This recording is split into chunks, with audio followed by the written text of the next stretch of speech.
On the next McDougall MD, a life-saving doctor. Is he a quack or a hero? Join us and you be the judge.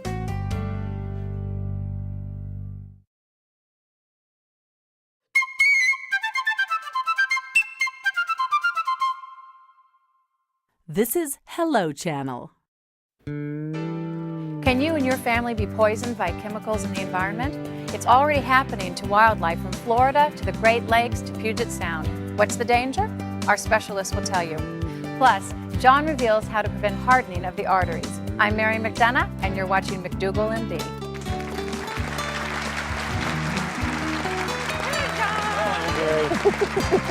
We're gonna have fun. Oh yes, we always have I got some fun. really important things to tell you about. Okay. Something that might be going on, in fact, possibly is going on in your body right now, and it's the leading cause of death and disability in all of Western society.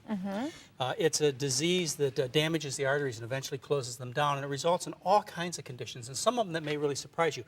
We name the disease based upon the artery that gets closed down and the organ affected.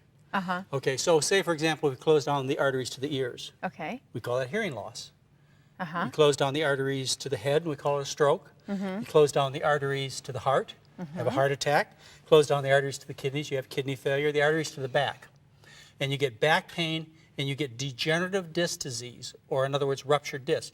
You know, people that rupture their disc, it's not because they pick up a piano, it's because the discs are degenerated. And that's because of low blood supply to the disc. You close the arteries to the legs, and it hurts when you walk. And eventually the arteries get so closed that the feet could die, and you get gangrene. Now I got one for you. Okay. Close, Tell me. Close the arteries to the penis, and you become impotent. Oh, okay. It's not. That makes sense. It's not because men, as they get older, lose interest in women. It's because of bad blood supply, and that may be a stronger motivation to change diet than anything else for a lot of people. So this process that closes down the arteries, it's not a natural, normal thing. I mean, it's not part of genetics or getting older, as we've been taught. And the reason we know that is when you look around the world, what you find is there are parts of the world still today where heart disease is virtually unknown, where people have very few strokes. Yet when these people, say from Asia that I'm talking about, or from Africa, move to the United States, and they change the way they live, and you've heard of some of the things I'm talking about, like The not getting enough American diet, exercise. I yes. wasn't going to mention that first. Or cigarette smoking. And certainly when they change their diet, what happens is they start to get this disease.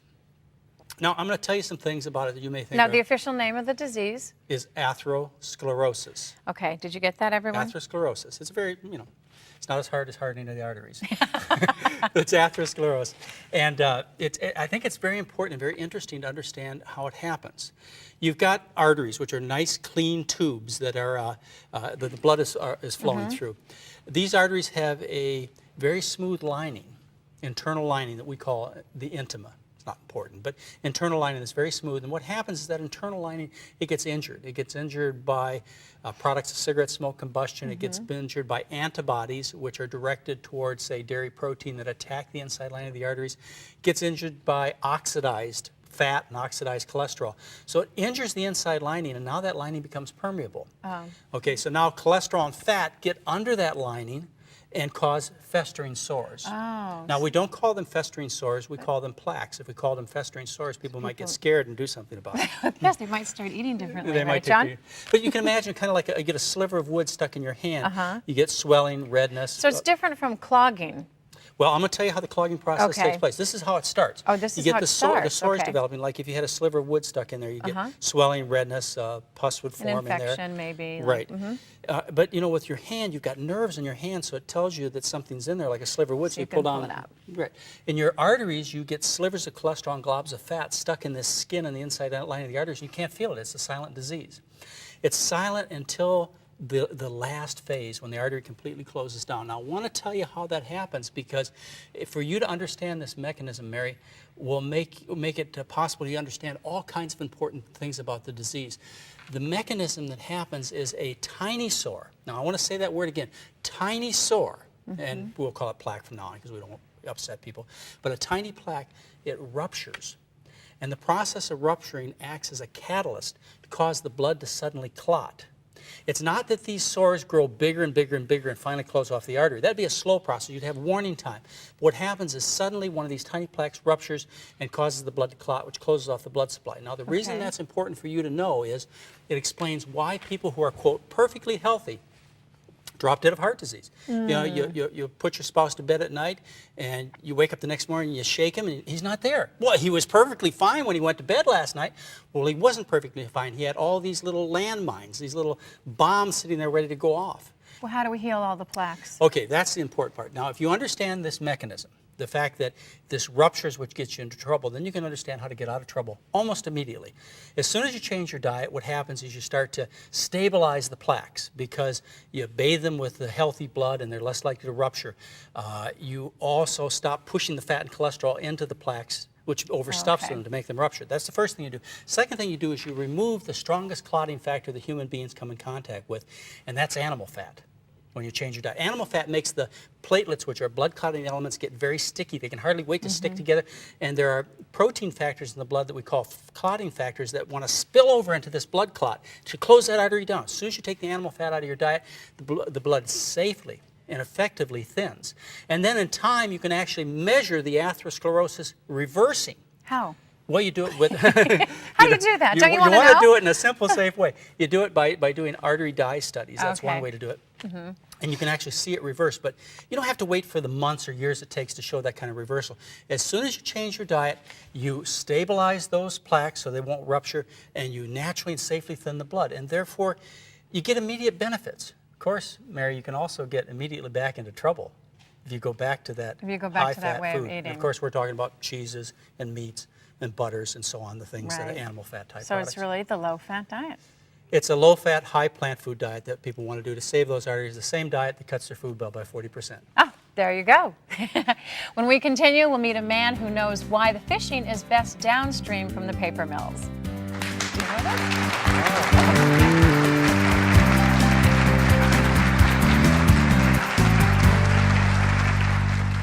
Hello, my name is Javier. I learned English. So can you. Watch Hello Channel.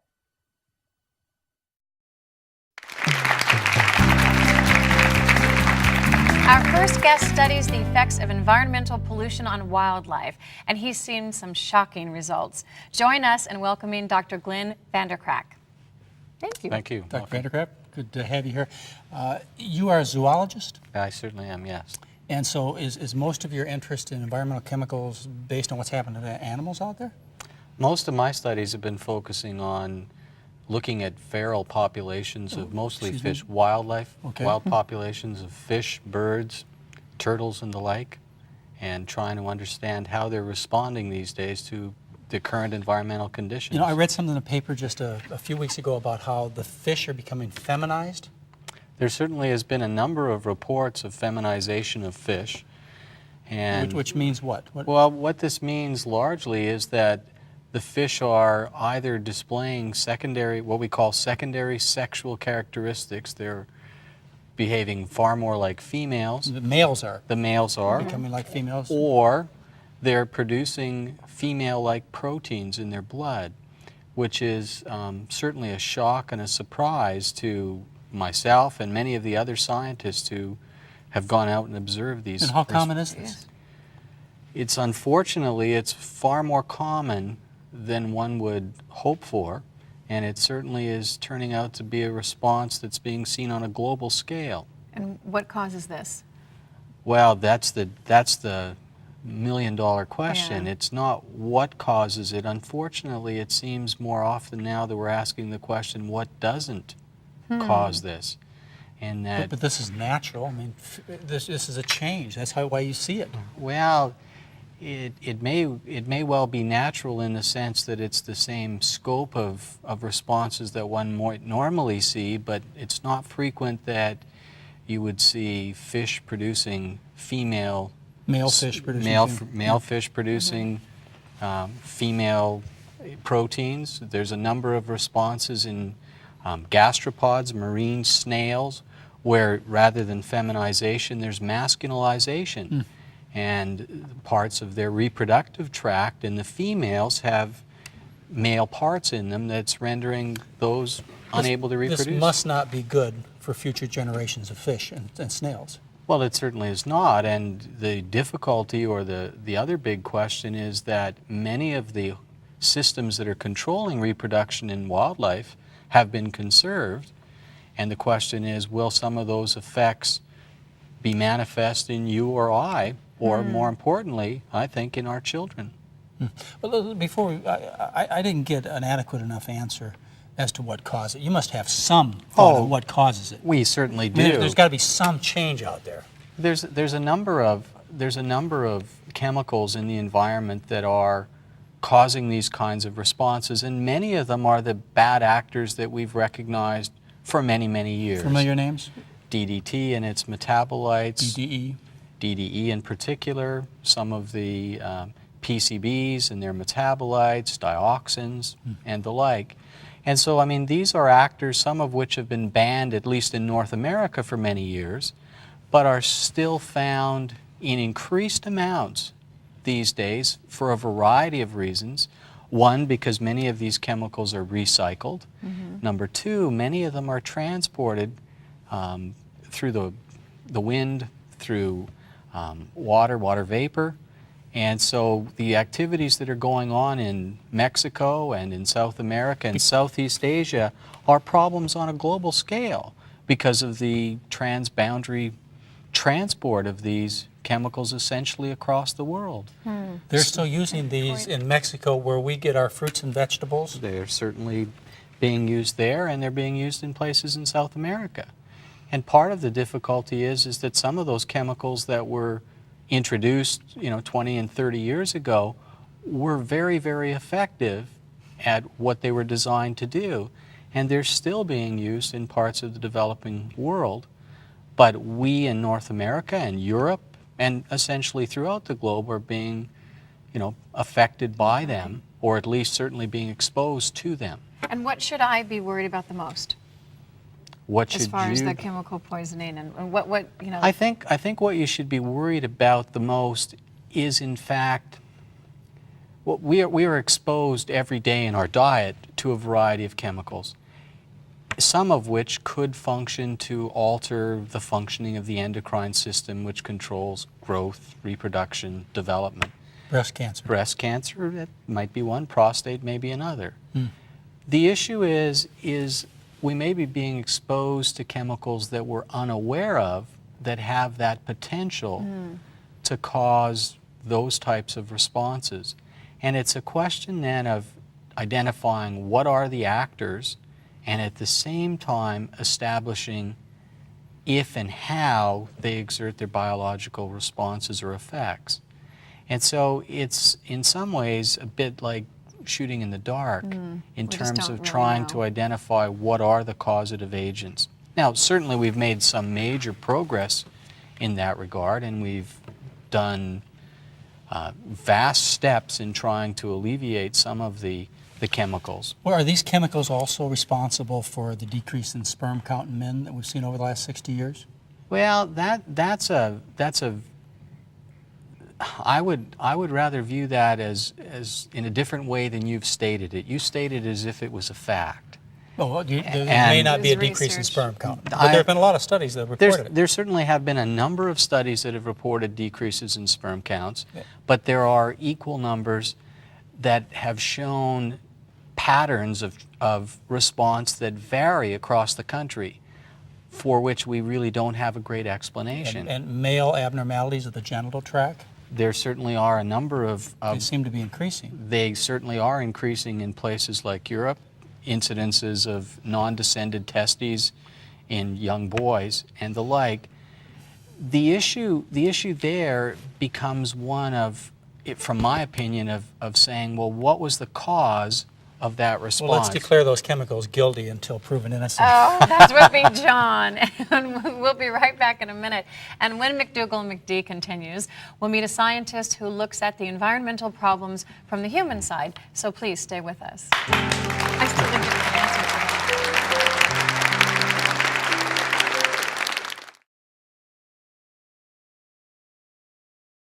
Hello.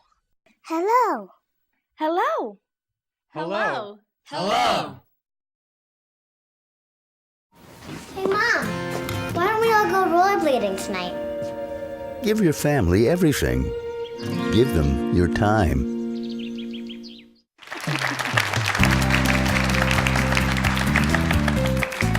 Joining us now is a man with the answers to some troubling questions. Dr. Warren Foster, welcome to McDougall, MD. Thank you. It's a pleasure to be here. Thank you. Now, but first I have to ask you about this fishing downstream. Why is it better from a paper mill? The reason why it's better simply is the fact that in the process of making paper and solubilizing trees, you create a whole new pool of nutrients that you release into the water, and that feeds the entire ecosystem So downstream. Bigger and better. Yeah, but they have more dioxin in them, don't they? They do, but it's you can move that. That's how you get 'em. You can move that. It's sort of like smoking, in the sense that the fish are attracted to living there, Yes. and they simply didn't know that the chemicals there could be having effects on their reproductive But, development. you know, I've heard warnings that eat a certain number of fish out of Lake Erie, or Oh, used yes. to be, that your risk of cancer is increased so many percentage points. I mean, is this true? There's no question about that. And that's the whole purpose of having these fish advisories, because of the consumption, or not the consumption, but the biomagnification of some of these persistent organic chemicals that accumulate in the fats of the fish. So that's part of the dilemma. As the fish grow older, they accumulate these in the fat, and when we consume them, we take those in from what they have eaten. And so that can be a real significant problem. How does your interest differ from Dr. Vanderkrank's interest in this whole subject of chemical pollutions? Unlike Glenn, my interest is focusing on what impact environmental chemicals may have on human health. You say that What like a is politician that? when you say may. Come on now, don't you believe they do? Well, what are they? What are what? What do I ask Which you the ones same do you question? What do I need believe to be are worried true? about? I want to know that. Well, first off, let's make some distinctions. We know that in certain wildlife populations there are effects, and that's a concern to us. We know that in manufacturing processes where people work in chemical manufacturing, they're being exposed to high concentrations, and we've seen effects there. But are the effects that we see there what we would expect to see in the general human population, in which levels of exposure are extremely low? Wouldn't you? We don't see it. There is no evidence that I have been able to find in reading the medical literature from the world that shows me that in the general human population there are effects. Well, how about There the are- cancer Over we a just period talked of about? time. There are effects that are seen in people with high level exposure, such as the Inuit, Eskimos that live in the north, where they have high exposure because of the diet. Their subsistence diet is feeding on seal and whale blubber. Well, how about the Michigan children who had a decrease in IQ because of the PCBs?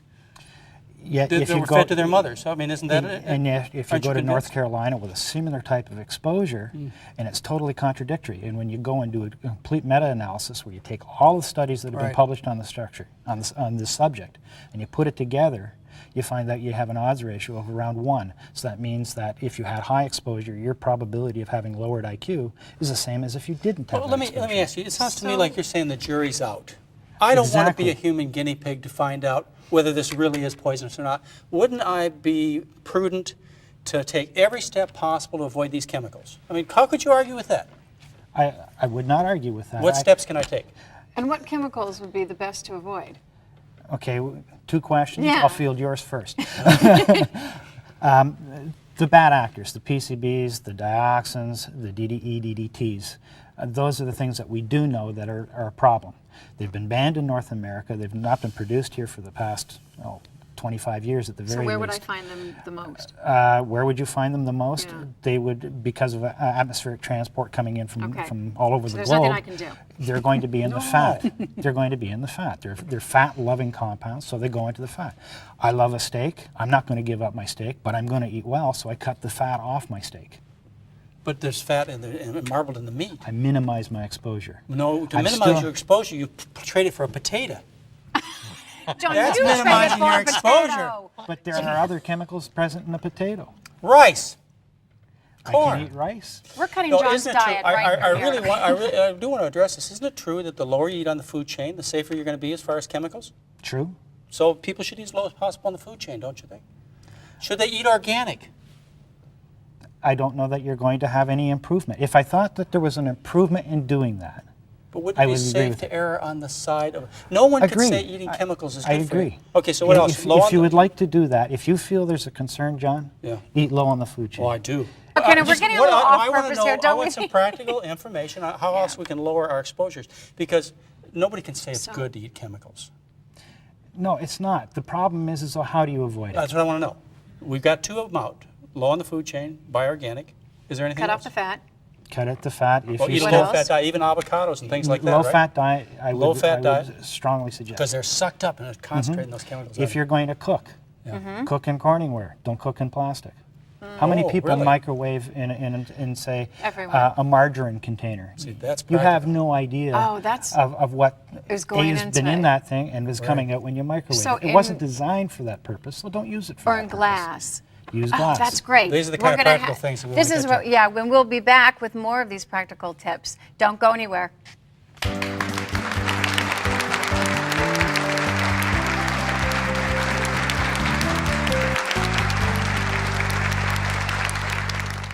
Looking for a brighter future?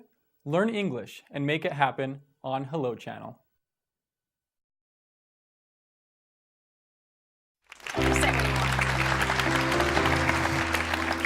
And welcome back. We have Dr. Foster, Dr. Vander Krank, and the subject is environmental chemicals.